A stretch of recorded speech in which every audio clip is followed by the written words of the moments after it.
Hi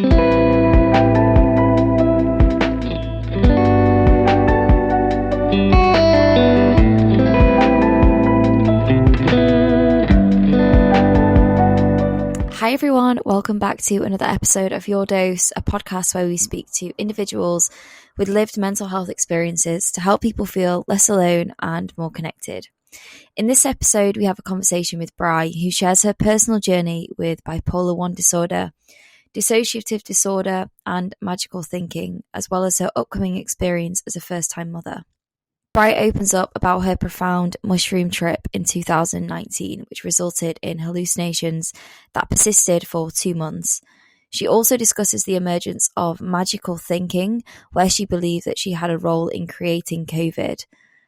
Following multiple hospital visits, Bri received a diagnosis of bipolar 1. Since her diagnosis, Bri has successfully managed her condition by eliminating alcohol from her life, attending weekly therapy sessions, building a strong support system, and practicing meditation.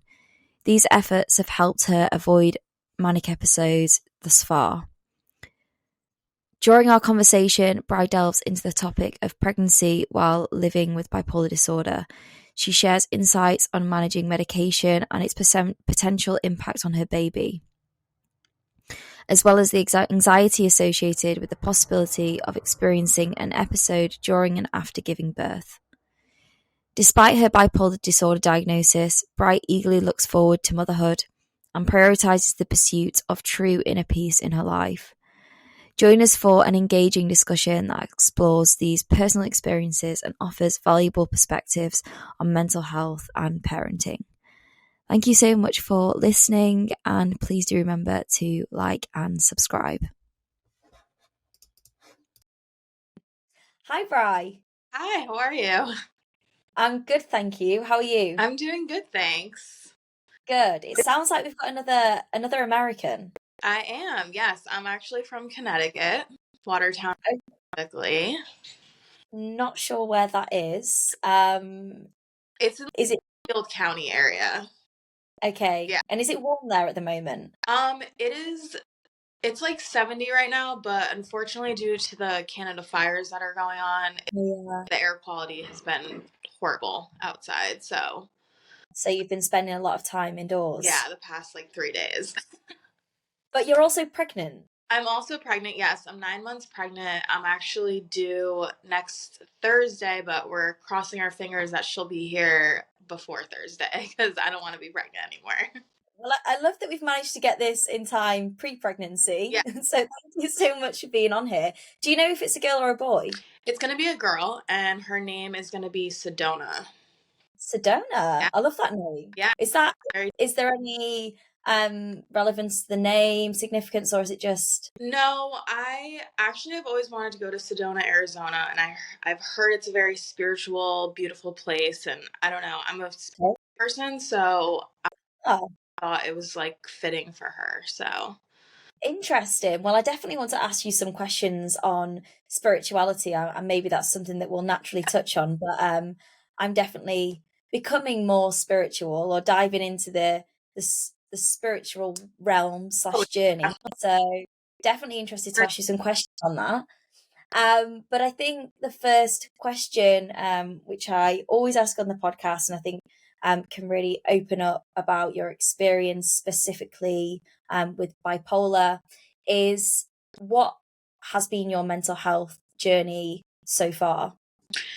Yeah, so I got diagnosed with bipolar in 2020, which was the worst year, clearly, for everybody. Yeah. I have bipolar 1 with depression. So I did experience psychosis, dissociative disorder. I also was actually diagnosed with magical thinking, which is very similar to where you think that things are your reality when they're absolutely not your reality at all. Yeah.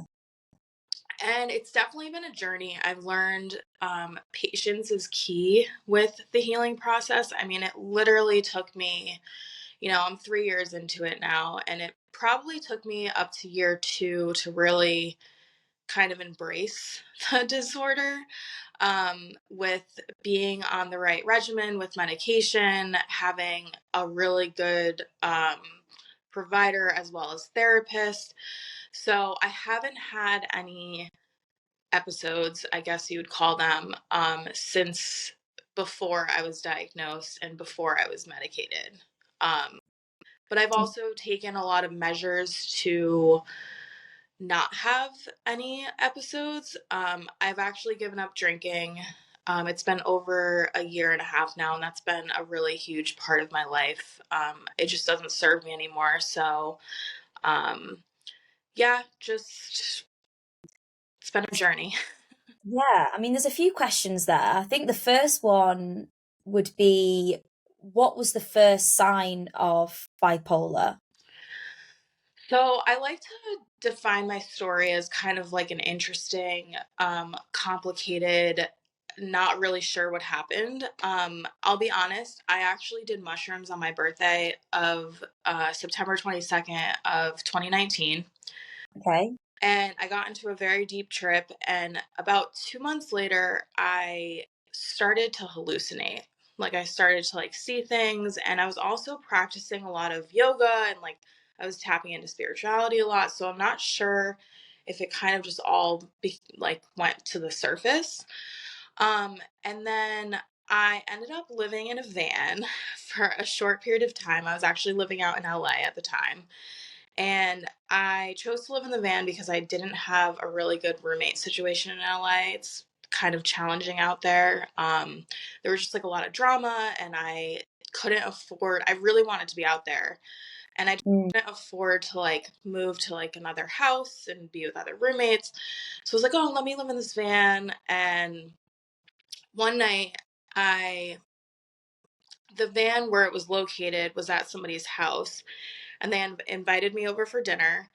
And I will never forget it because I had steak and peppers that night. And at the end of the night, he was like, oh, do you want a cup of tea? And I was like, yeah, like that sounds good. And he's like, I'm going to put something in your tea. And I was like, okay. And I had told him that I was like kind of feeling off, and I'm not sure exactly what he put in that tea. But basically, Okay. I went to bed that night and I was completely relaxed. I had the best night's sleep.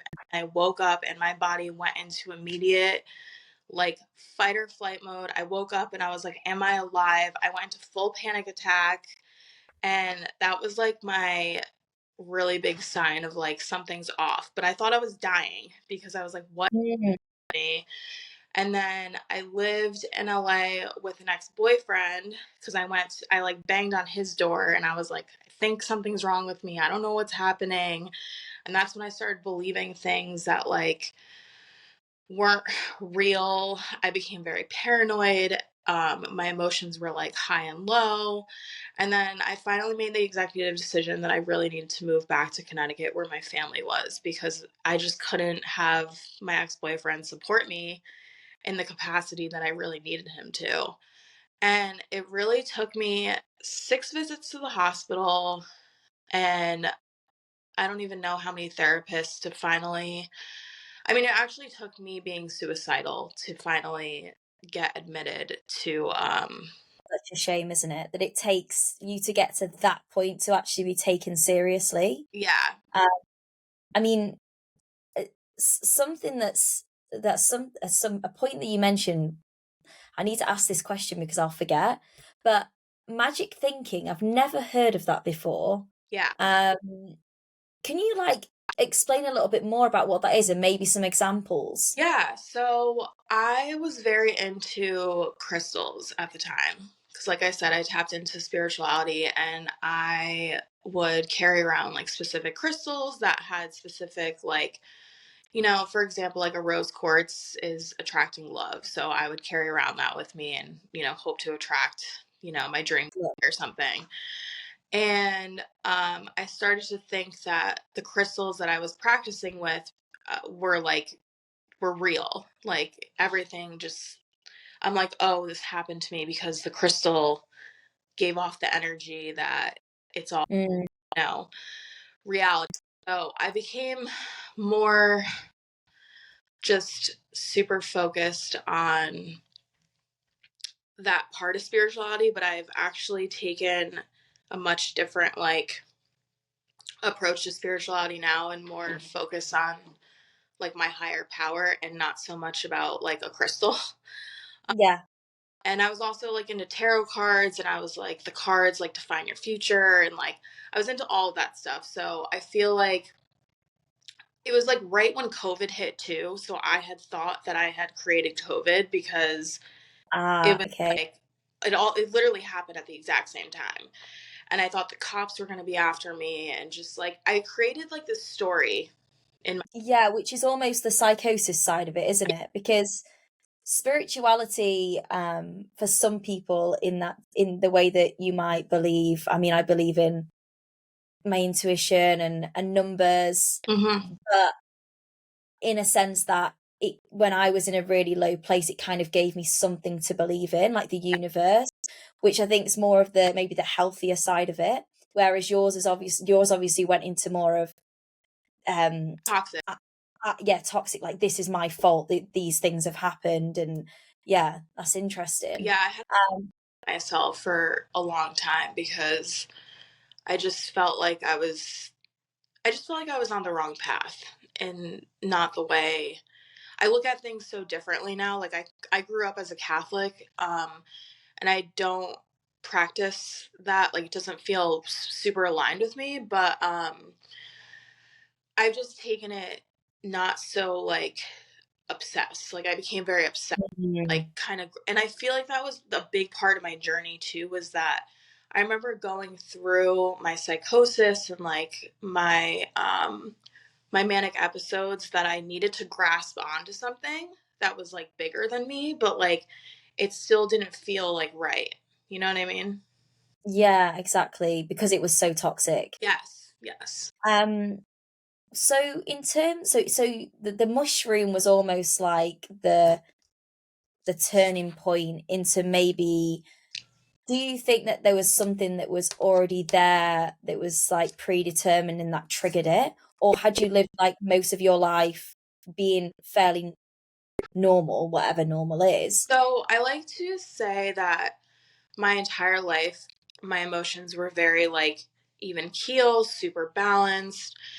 And I always did feel so depression does run in my family. Okay. My parents do suffer from that. So I did always feel like like deep down there was some depression there or like some sadness. Um but I do think that the mushrooms kind of activated it is a good word. Um it just brought it more to the surface. I don't blame my experience because I think that as much as it was a traumatic experience for me, I feel like at some point it was probably going to come up, and it just seemed like it was divine timing for it to come up when it did. And I was able to really like move past it, go through it, and grow from it. So, Yeah. And so if anybody's listening now, because I know, I mean, I've personally never taken mushrooms, but I know that they're huge and lots of people take them. What is your view on mushrooms as a drug? I definitely would do it. Like, when I had done it, I actually was doing it because I wanted to bring out my creativity. And to Okay. a certain extent, it did bring out my creativity, but not in the way that I had hoped it to be. But what I'd recommend is, I'm not gonna lie, like I've microdosed since doing it, and I feel Yeah. that to me is a much safer way. Yeah.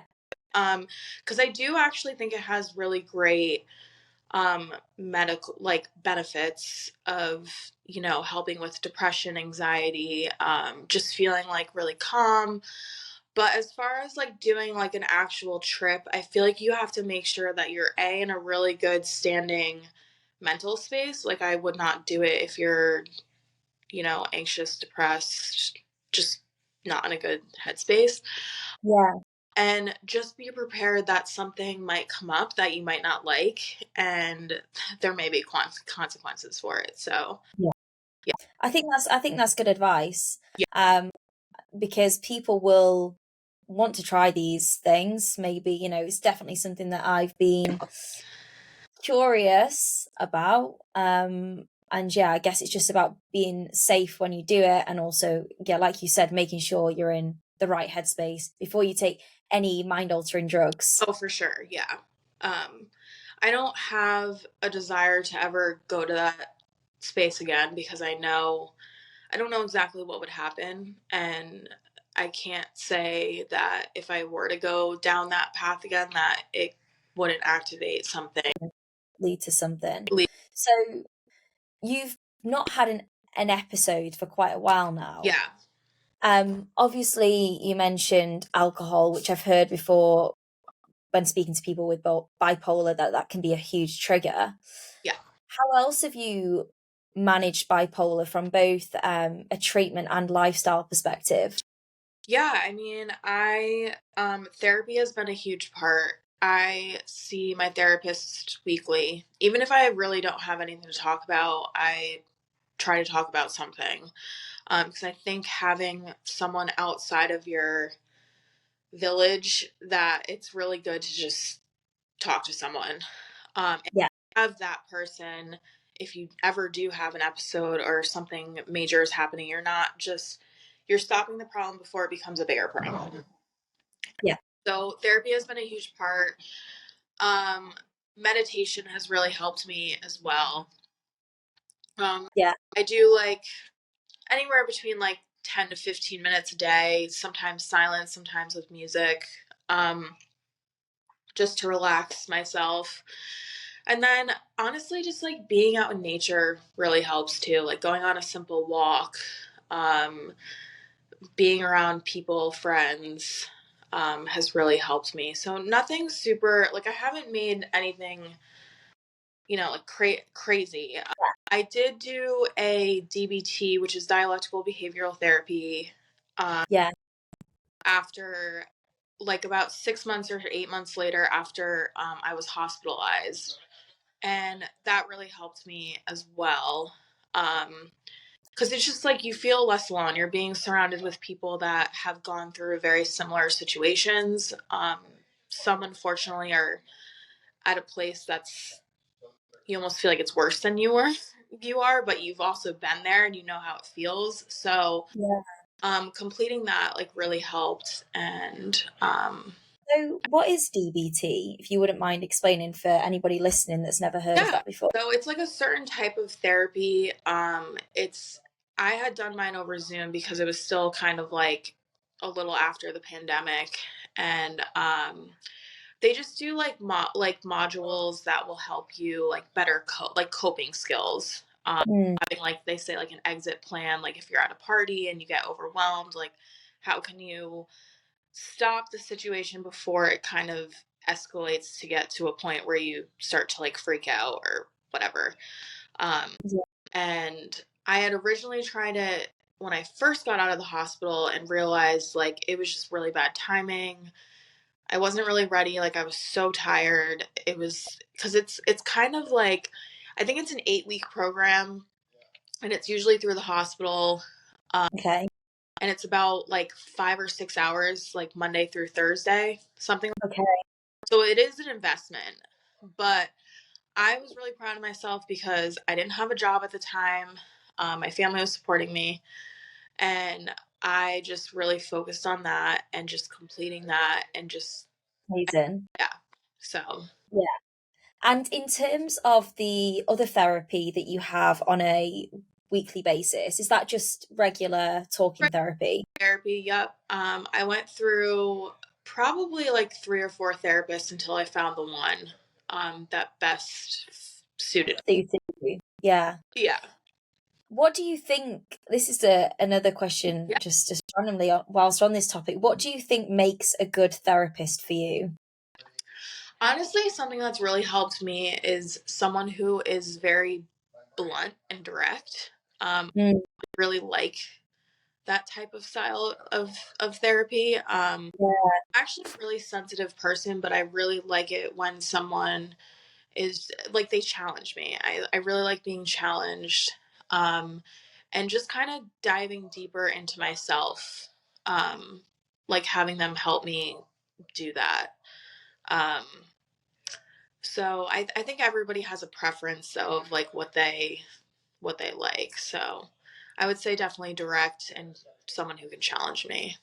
Yeah, I think that is very, very similar to what I like from a therapist.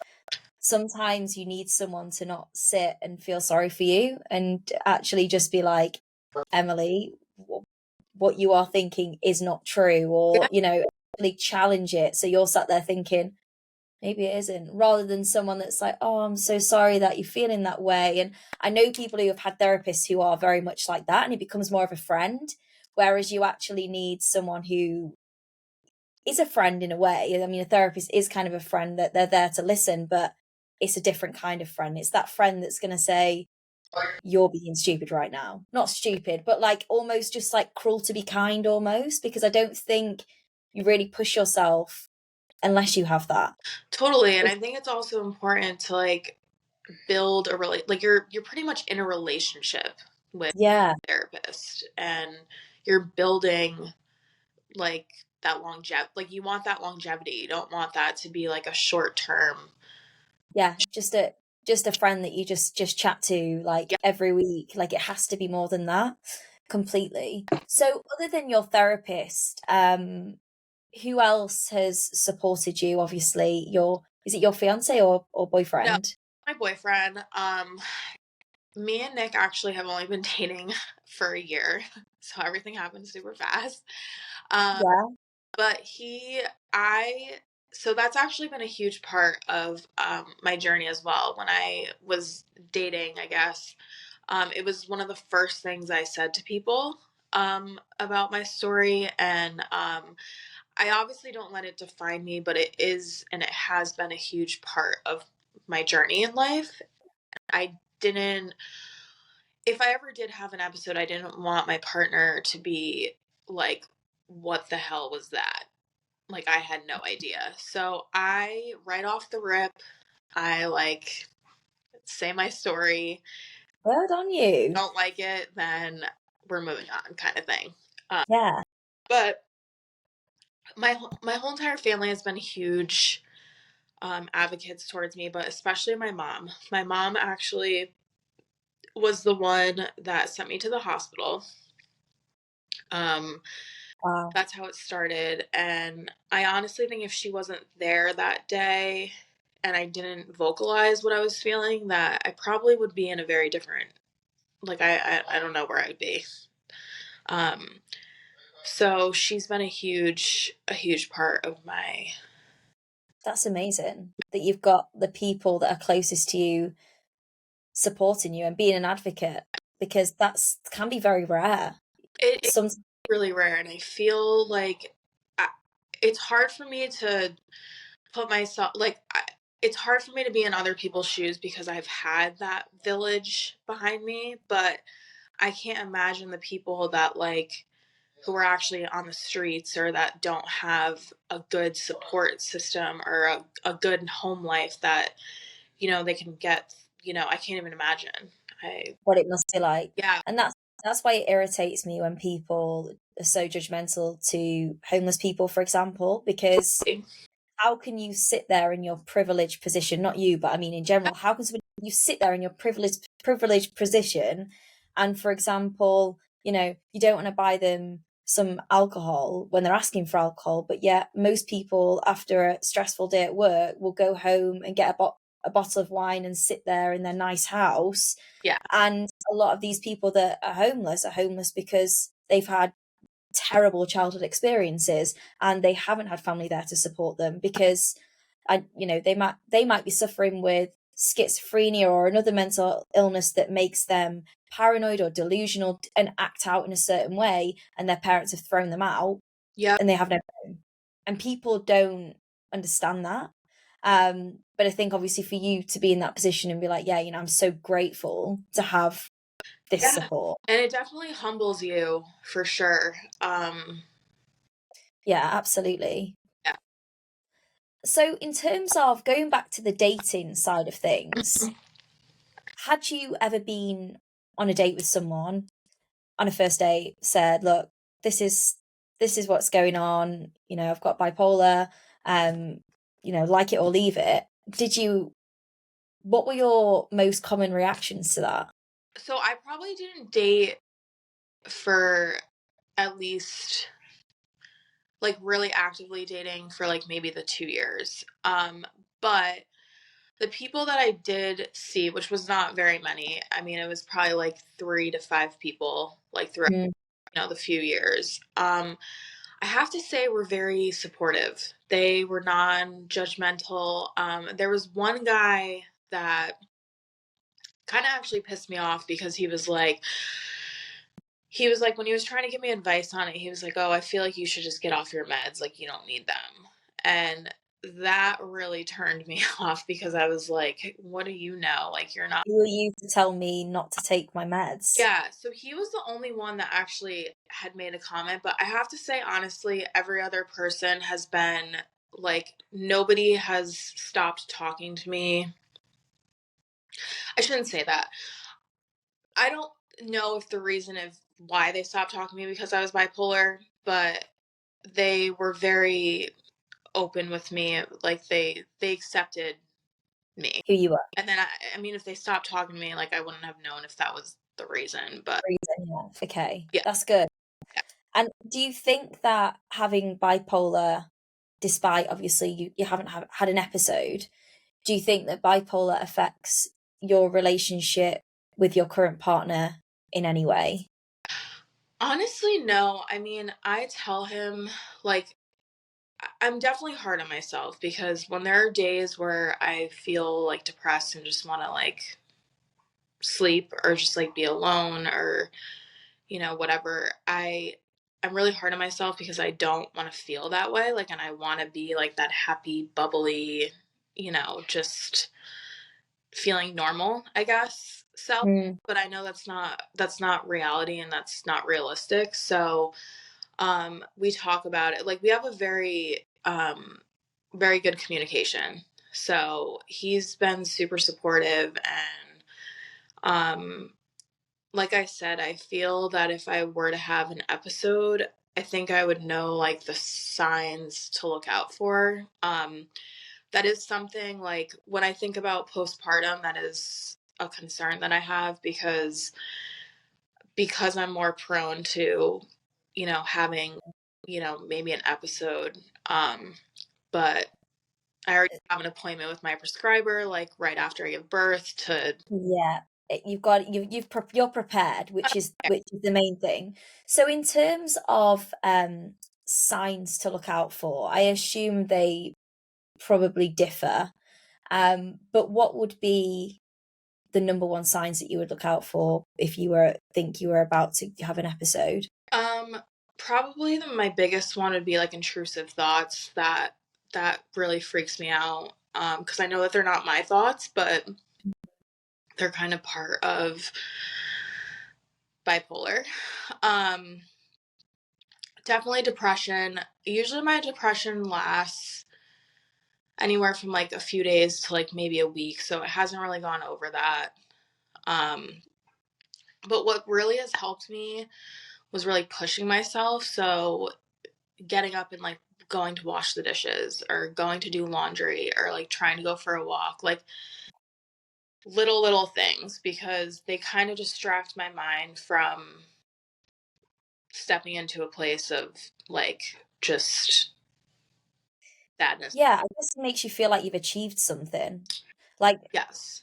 like if I'm in a low place, anyone who's in a low place, the one thing that you want to do is nothing. And that gets into the spiral because you're in bed, you're not motivated, and so all of that sends you into it's an opportunity for an idle mind, for you to be thinking things and ruminating, obsessing over thoughts. But yeah, definitely if you just get up, even if you don't want to get up, go outside or just do a small task makes you think, oh, I can actually do this. Yeah. So yeah, I completely agree with that. So in terms of pregnancy and bipolar, and I mean, there might be people listening to this episode that are pregnant. Yeah. So It's actually really funny. I didn't even know if I wanted kids prior to pregnancy. And then it kind of just happened. And I knew in the moment I had the decision, like, what do you do? And I was like, I don't know. Like, I just feel that, like, I need to have this baby. Like, I feel like I couldn't go through the process of not having her. But I also knew that, when I was going through my appointments, like, okay, there's a chance I might have to get off my meds. And, what does that kind of look like? But I will say this, I'm very lucky that the meds that I'm on three different meds for bipolar. And luckily they're all safe to be while pregnant. But with that being said, I have had definitely hormonal challenges, I would say, throughout the pregnancy. Not a lot, but such as, like, I've definitely felt like depressed or a little bit of anxiety, some fear for sure, but nothing that was like nothing alarming. Yeah. But I am very lucky because I think that if I actually had planned a birth or to have a baby, that I probably would have gotten off my meds thinking, like, I don't need them, like, I'm gonna have this baby, whatever.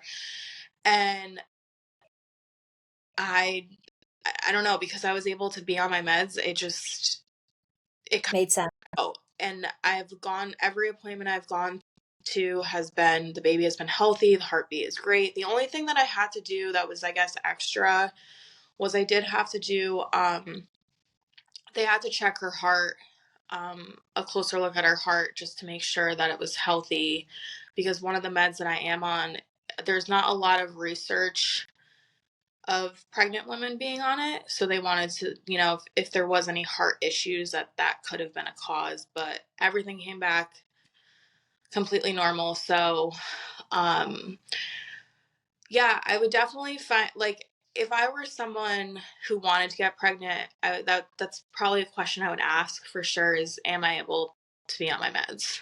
And Yeah. if I am able to be on my meds, what are the side effects and what are the concerns? um you know everyone. So, in terms of your medication, was that something that you were given pretty much immediately after diagnosis, or how did that work? So when I was in the hospital, I hate to say it, but the system is just so rigged. Like, they just feed you medication without, like, really doing a lot more of the talk therapy of it. So you almost feel drugged. So, Yeah. really good prescriber, and she had known that I really didn't even want to be on meds to start, or I wanted to be more minimal and more natural, but I Mm, my body still needed something. So she put me on low doses, and pretty much everything she put me on worked.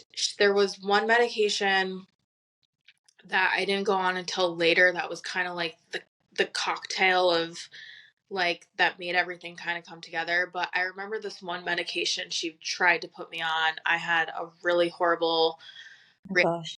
reaction, and that was like a complete nightmare. So unfortunately, like, when you are starting out, there is a lot of trial and error of, like, what your body chemistry kind of, Mm, what, need. yeah, what. Just quickly on the hospitalization side of things, how long were you hospitalized for?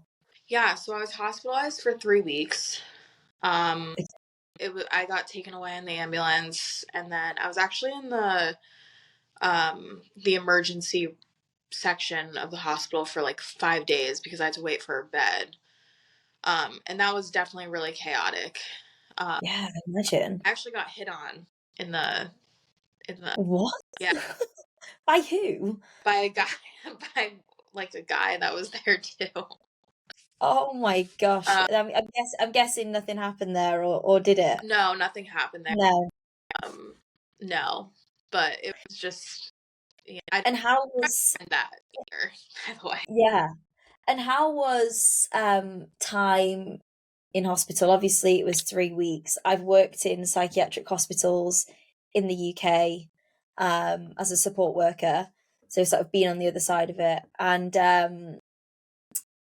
What was it? there's definitely issues, but I've spoken to people from the US who have said that it's just completely corrupt, like terrible. So, what was your experience? Honestly, my experience was actually not like there. So, first off, I would say that I surrendered to the experience. I think it's accepting and surrendering are two major roles that really played in that experience, because I remember I didn't even talk to my family for like the first like week because I just felt so like I just didn't even know what to say, you know, Mm, how I really felt. And then I'm in this place that people are there of all walks of life. You know, they have all things going on, and you just are like, wow, I'm kind of like one of these people right now. And mm, I, you know, because it was in the height of like my, I would say, psychosis, magical thinking episode, you kind of just, you're just like, wow, I'm really unwell and I actually need to be here. And it became a place where I actually felt safe. Um, I went to Yale, so I don't know if you're familiar with Yale. yeah. Um, I I really feel like with my experience, I did not have a bad experience. Like I said though, um, as far as the hospital goes, they really do just feed you medication to kind of like almost sedate you. Which is what I remember from working in it. It's like everyone queues up in the morning or in the afternoon for their meds, and then everyone's kind of just walking around like zombies. But I guess I definitely what's the other option if they haven't got enough psychologists, there's not enough counselors and people to actually sit, and obviously then that's kind of where the support workers come in. yeah, But if people are on the wrong medication, for example, and so they're not responsive, and unable to engage in conversation in the same way, then it becomes difficult as well because you're almost just existing in those places sometimes. Um, but I'm glad you had a good experience because yeah, I think something that you mentioned, which I really resonate with, is accepting. Like, I think that's one of the biggest parts of recovery. totally. For me personally, it was like, right, I just need to accept that I have this and accept that I don't want to live like this anymore and I need to get better. And I think once you have that mindset, everything kind of changes, which I guess is where you were at. For sure. And it's actually really funny because you end up like when you're in a situation like that, you kind of end up realizing that people that you're surrounded with, like, you're like, oh, I can relate to that person, or we're kind of going through the same thing. And I remember actually talking to a girl about my experience, and she was also bipolar, and she goes, girl, you went through a spiritual awakening.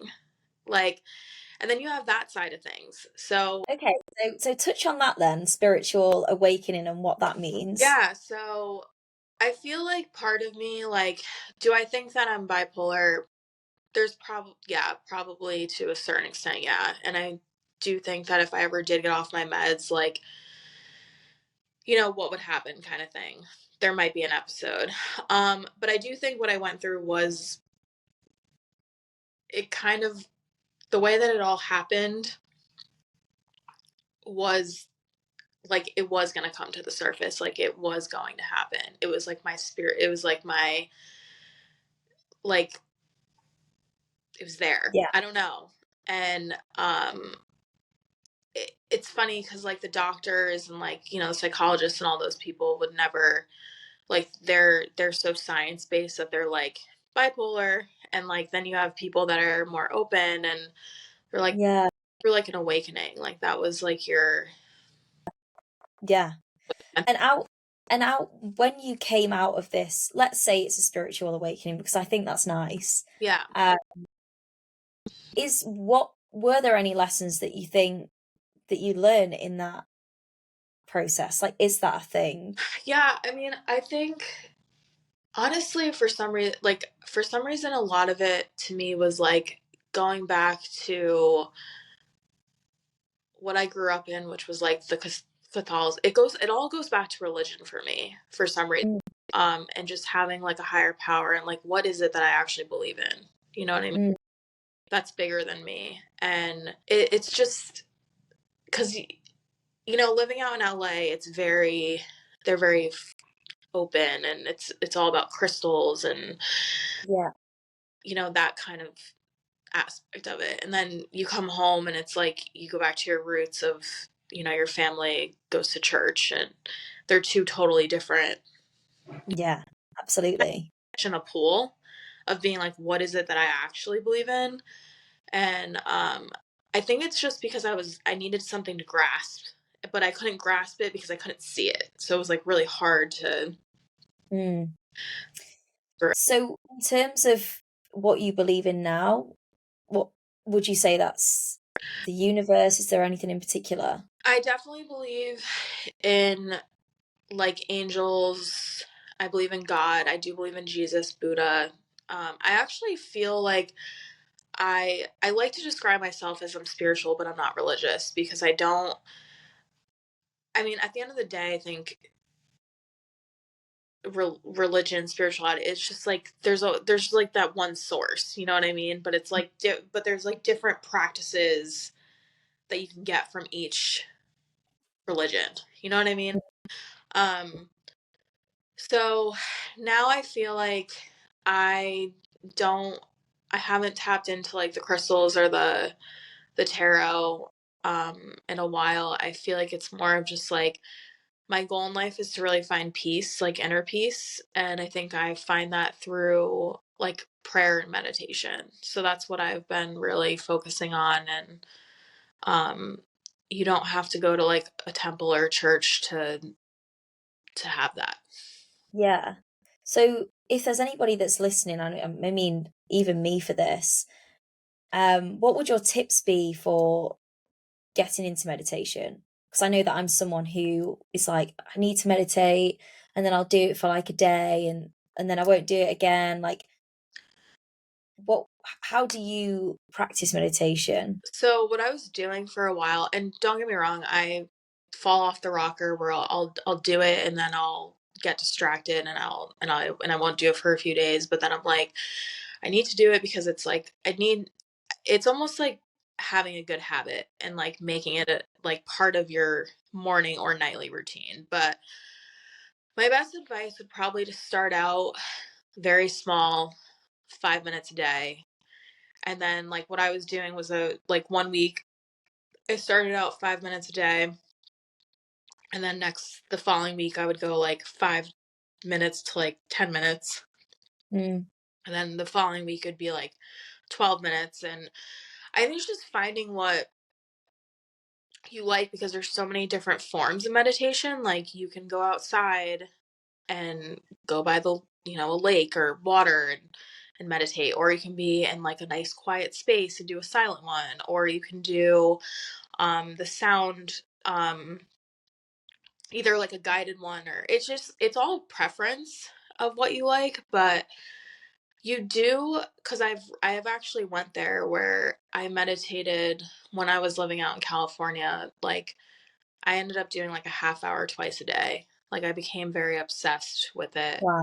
and it was to the point where like you actually do become so mentally clear, like Wow. reach that point. um but that takes a lot of practice, and I would even say Yeah. patience. So And I guess for like the normal person, it's probably not sustainable to be able to do that every single day. no, yeah. Um, so would you say in terms of benefits, what would you say the top three benefits would be for meditation? um I would say clarity, peace, and um, being able to like just sit with yourself. Yeah, What I mean, just be present and not, yeah. yes. Because my friend who practices meditation said that one of the great things for people who specifically suffer with anxiety is that it stops you from latching onto thoughts so much. So that because you have to sit with your own thoughts and like ignore them almost. And when a thought comes in, you'd have to let it pass. It's almost like these thoughts are there, but you don't ruminate. They kind of just disappear. Yeah. Which to me sounds amazing. And I need to 100% need to start meditating. But maybe you've been my inspiration actually after this podcast. It's actually really funny because when I was going through everything, I actually was diagnosed with anxiety, and I was on anxiety meds, and I am no longer on anxiety meds, and I kind of surpassed that. I do think that anxiety can be reversed. Yeah, definitely. Yeah. And I feel like that's kind of what happened with me, is that I was able to kind of Manage it. yeah. Yeah.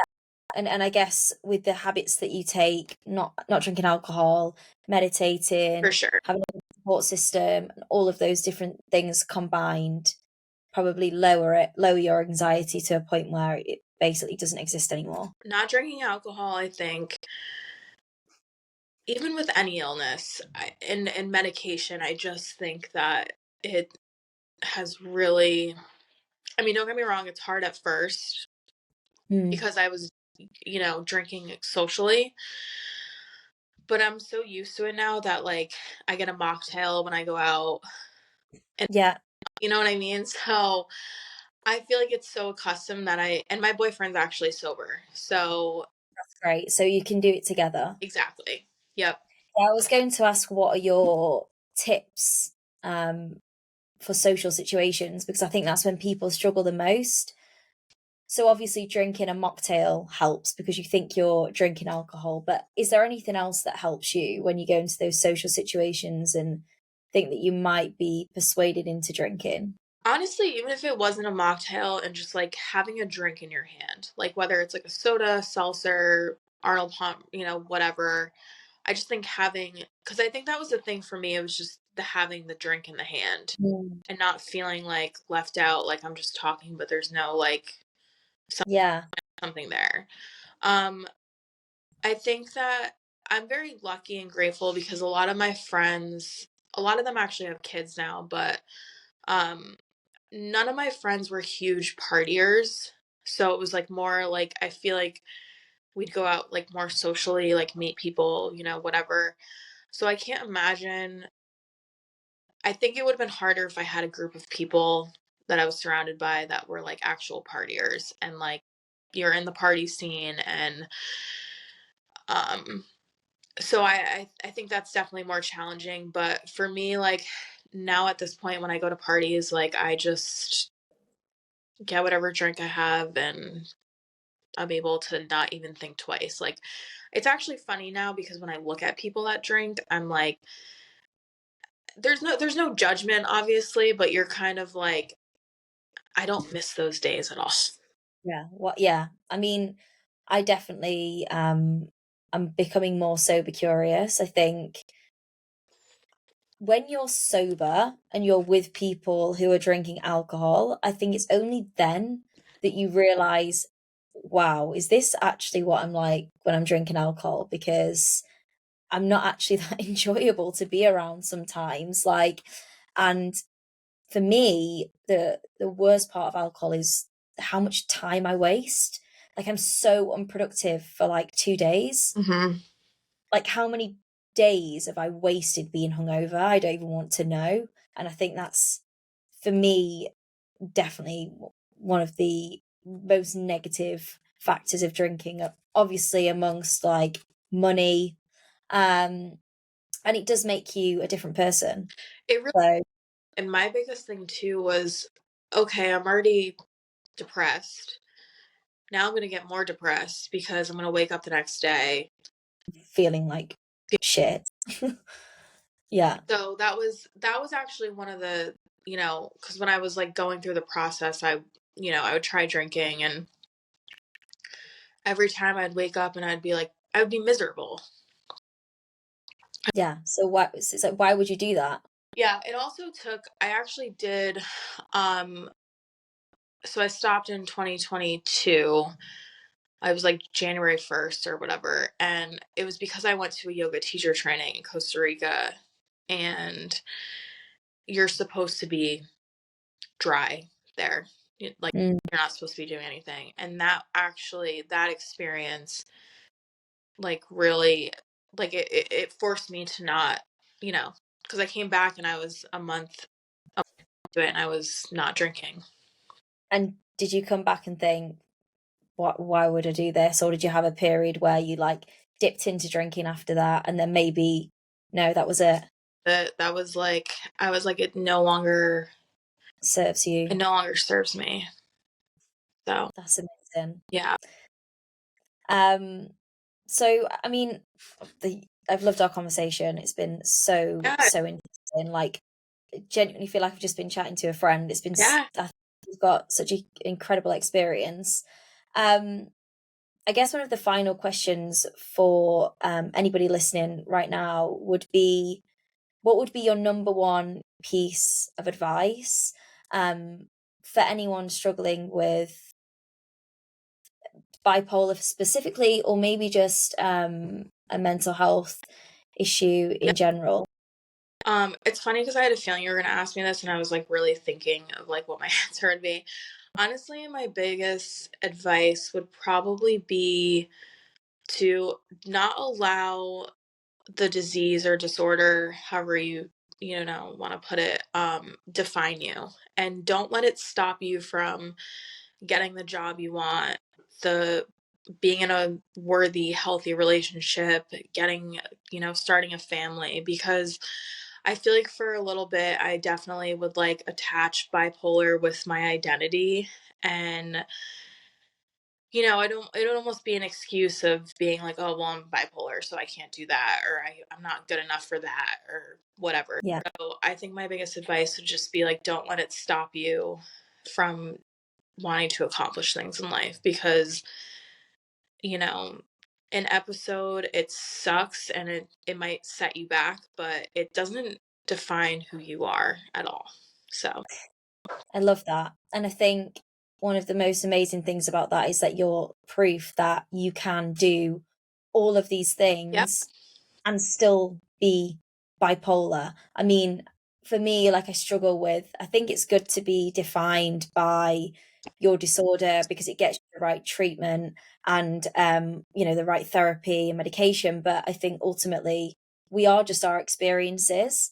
And yes, it's useful to have that terminology, but equally we were all just human beings with different experiences, and that's what makes us who we are. But also the fact that we can have those experiences and we can still go on and live a normal-ish, whatever normal is, life. And we can be pregnant and we can be in a happy relationship. So yeah, I think that's incredible. And it's been amazing to speak to you today and see how you've literally turned it completely around from 2020, which is not that long ago, 3 years ago, and you've gone from one of the darkest points of your life to 3 years later having a baby in a week. I mean, if I had gotten pregnant 2 years ago, my life, it would have been really hard.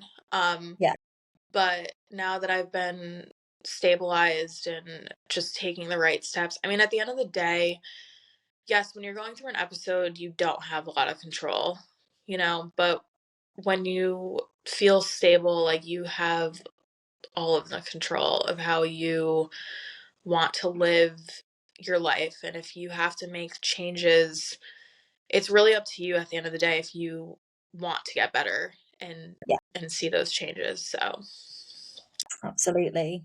Well, thank you so much. Thank you so much for being on the podcast. And I can't wait to see these baby pictures on Instagram. I hope, or wherever. I need to see pictures of the baby. But good luck with everything. And thank you so much. Thank you so much, Emily. Bye.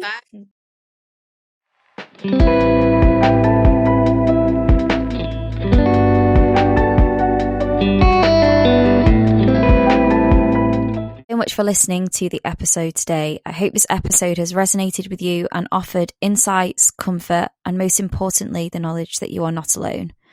Remember, your mental health journey is unique just like you are. It's okay to have good days and bad days, and it's okay to seek help and support when you need it. You are strong, resilient, and capable of navigating life's challenges.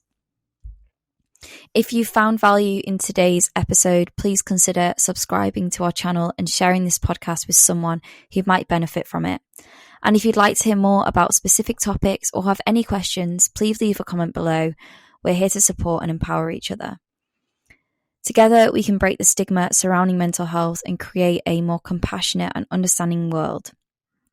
If you haven't already, please do check out our Facebook community group, which is a non-judgmental space for you guys to share your stories, experiences, and support each other. As we close the episode, please do remember to take a moment for some self-care, whether it's a deep breath, a walk in nature, or a simple act of kindness to yourself. Remember to nurture your mental well-being after these conversations. Thank you so much for being part of our community. I appreciate you all so much. And also, if you are listening and feel like you could have a story to share, please do drop me a Instagram message, email me at info@vitamindose.co, or you can also go to the website and fill in a form at www.vitamindose.co. Thank you so much, and I will see you next week.